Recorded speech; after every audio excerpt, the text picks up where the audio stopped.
ان 10 راتوں کے اندر ایک رات رکھی ہے لیلۃ القدر خیر من الف شہر، ایک ایسی رات جو 1000 مہینوں سے بہتر ہے۔ اس لیے رمضان کے آخری عشرے کی جو 10 راتیں ہیں وہ سب سے قیمتی راتیں ہیں،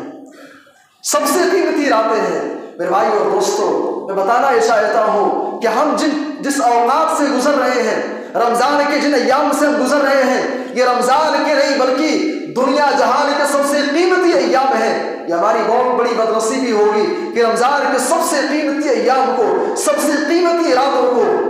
ہم اللہ کی عبادت، اللہ کی بندگی کے بجائے دنیاوی امور کے اندر، دنیاوی چیزوں کے اندر ہم صرف کر دیں۔ یہ اوقات بڑی قیمتی ہیں، جب اوقات قیمتی ہیں تو ان کی قدر ہونی چاہیے، ان کی قدر ہونی چاہیے، ان کا صحیح استعمال ہونا چاہیے۔ اللہ کے نبی صلی اللہ علیہ وسلم رمضان کے آخری عشرے کی راتوں میں اللہ کے نبی صلی اللہ علیہ وسلم پوری رات اللہ کی بندگی کیا کرتے تھے۔ بھئی اللہ کے نبی تو معصوم الخطا تھے،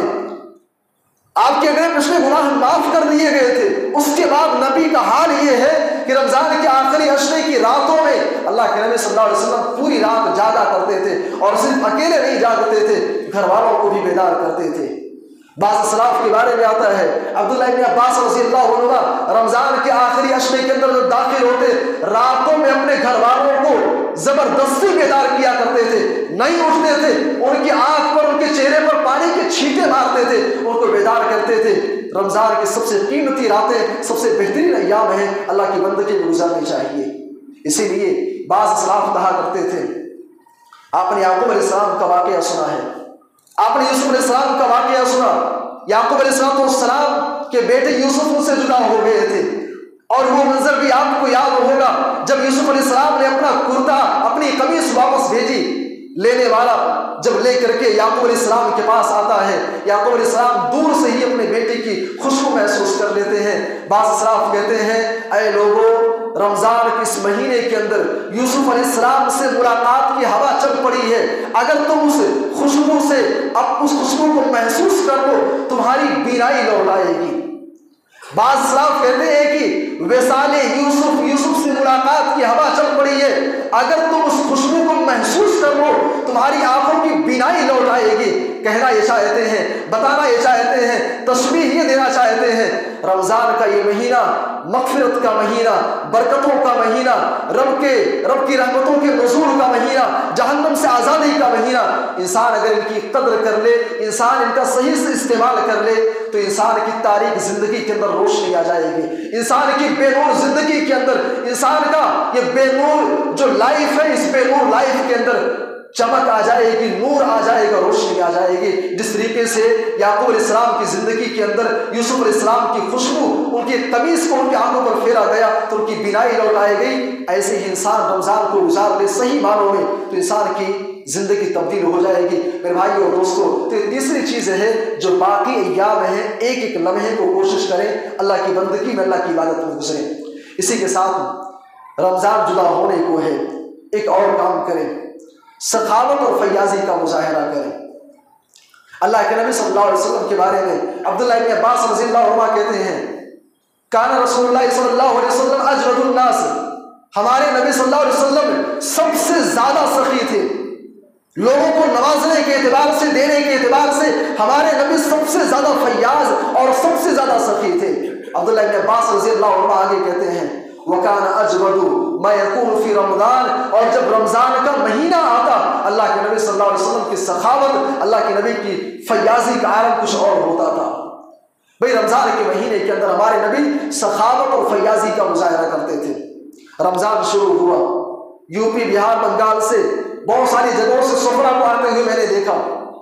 باہر اعلان ہوتا تھا، چندے کے لیے بیٹھتے تھے، آپ ہی لوگوں نے بڑھ چڑھ کر کے ان کا تعاون کیا، بہت اچھی بات ہے بھائی، جس نے بھی تعاون کیا اللہ قبول فرمائے۔ لیکن افسوس کی بات یہ ہے، رمضان کے پہلے عشرے کے اندر، دوسرے عشرے کے اندر، شروع کے 20 دنوں میں آپ نے خوب خرچ کیا اللہ کی راہ میں، لیکن رمضان کا جب سب سے قیمتی ایام چل رہا ہے، میں باہر دیکھتا ہوں بہت سارے سفرا بیٹھے رہتے ہیں، بڑی معمولی سی تعاون ان کی ہوتی ہے۔ بھائی ایسا کیوں ہے؟ رمضان کے سب سے قیمتی ایام سے گزر رہے ہیں،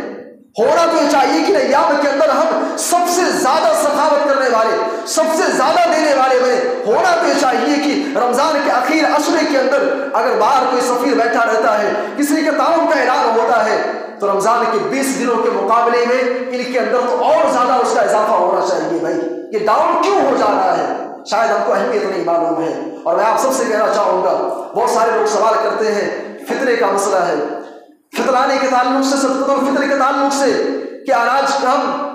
فطرہ نکالے تو فلاں چیز دے دیں، فلاں چیز دے دیں، یہ سامان دے، وہ سامان دے۔ میرے بھائی اور دوستو، اناج کے اندر آپ زکات، آپ صدقۃ الفطر نکال دیں، فطرانہ آپ نکال دیں، اور اسی کے ساتھ ساتھ سخاوت کا مظاہرہ کریں، فیاضی کا مظاہرہ کریں۔ رمضان کی قیمتی ایام سے آپ گزر رہے ہیں، آپ کا کوئی غریب بھائی ہے، مسلمان بھائی ہے، مسکین ہے، فقیر ہے، اضافی طور پر آپ اس کی مدد کریں۔ بلکہ یہ قیمتی ایام کے اندر آپ سب سے میں کہنا چاہوں گا، کم از کم ایک ایسا سیٹ اپ ضرور بنائیے کہ کم از کم ہم ان ایام کے اندر کسی ایک غریب بھائی کے یہاں، کسی ایک محتاج بھائی کے گھر ہم راشن ضرور پہنچائیں گے، کھانے پینے کی چیزیں ضرور ہم اس کے گھر پہنچائیں گے۔ زیادہ نہیں، صرف ایک آپ ٹھان لیں، انشاءاللہ سماج کے اندر رہنے والا کوئی بھی غریب بھائی ایسا نہیں باقی بچے گا جس کے گھر راشن نہ پہنچے، کھانے پینے کی چیزیں نہ پہنچے۔ میرے بھائی اور دوستو، تو یہ چوتھی چیز ہے، ان ایام کے اندر آپ کریں سخاوت اور فیاضی کا مظاہرہ کریں، دل کھول کر کے اللہ تبارک و تعالیٰ کی راہ میں خرچ کرنے والے بنیں۔ اسی طریقے سے اور بھی کئی سارے اعمال ہیں، کئی ساری چیزیں ہیں۔ ایک اور چیز ہے معافی تلافی کرنا۔ دنیا کے اندر ہم سے جب کوئی جدا ہوتا ہے تو ہم اس سے ملتے ہیں، باتیں کرتے ہیں اور اس سے معافی تلافی کرتے ہیں کہ بھائی غلطی ہو گئی ہو تو معاف کر دینا۔ میرے بھائی اور دوستو، رمضان کا یہ مہینہ گزر رہا ہے، ختم ہونے کو ہے، آخری پڑاؤ پر ہے، آخری دہانے پر ہے۔ ہم سب کی ذمہ داری بنتی ہے کہ اگر ہم حقوق اللہ کے معاملے میں، اللہ کی بندگی کے معاملے میں، اللہ کے حقوق کی ادائیگی کے معاملے میں کوئی کوتاہی ہوئی ہو تو ہم پہلے اللہ سے معافی مانگ لیں، اللہ سے معافی مانگ لیں، اللہ سے توبہ کر لیں۔ اور اگر حقوق العباد کے معاملے میں کوتاہی ہوئی ہے تو ہمیں اس معاملے میں اور زیادہ چوکنا رہنا چاہیے، اور زیادہ فکر مند ہو کر کے، اگر والد سے کوئی تو میں ہو گئی ہے، بد زبانی بد کلامی ہو گئی ہے تو والد صاحب سے بیٹھ کر کے باتیں کر لیں۔ بھائی سے کوئی انبن ہو گئی ہے تو اپنے بھائی سے جا کر کے بات چیت کر لیں۔ پڑوسی سے کوئی بات چیت ہو گئی ہے، جھگڑا ہو گیا ہے، معاملات کو آپ ابھی کلیئر کر لیں۔ کل کس نے دیکھا ہے، کیا پتا اگر اسی حال میں آپ کا انتقال ہو گیا، حقوق العباد میں آپ نے کوتاہی کی ہے، یاد رکھیے آخرت بڑا بھیانک ہونے والا ہے۔ میرے بھائی اور دوستو، تو یہ پانچویں چیز تھی، معافی تلافی کر لیں۔ رمضان جدا ہونے کو ہے، اس مناسبت سے چند باتیں تھیں۔ اللہ تبارک و تعالیٰ سے دعا ہے مولا کریم جو ایام گزر چکے ہیں اور ایام کے اندر جو عبادتیں ہم نے کی ہیں ان کو شرف قبولیت سے نواز، اور جو ایام باقی بچے ہیں ان ایام کے اندر اے اللہ تو ہم سب کو ایسے اعمال اور ایسی نیکیاں اور ایسے خیر کے کام انجام دینے کی توفیق عطا فرما جو اعمال ہمارے لیے دنیا و جہان میں، دنیا و آخرت میں کامیابی کا ضامن، کامیابی کا ذریعہ بن سکے۔ ایسے اعمال انجام دینے کے اللہ نے توفیق دے جو اعمال جہنم سے نجات اور جنت کے اندر داخلے کا سبب بن سکے۔ آمین، تقبل یا رب العالمین۔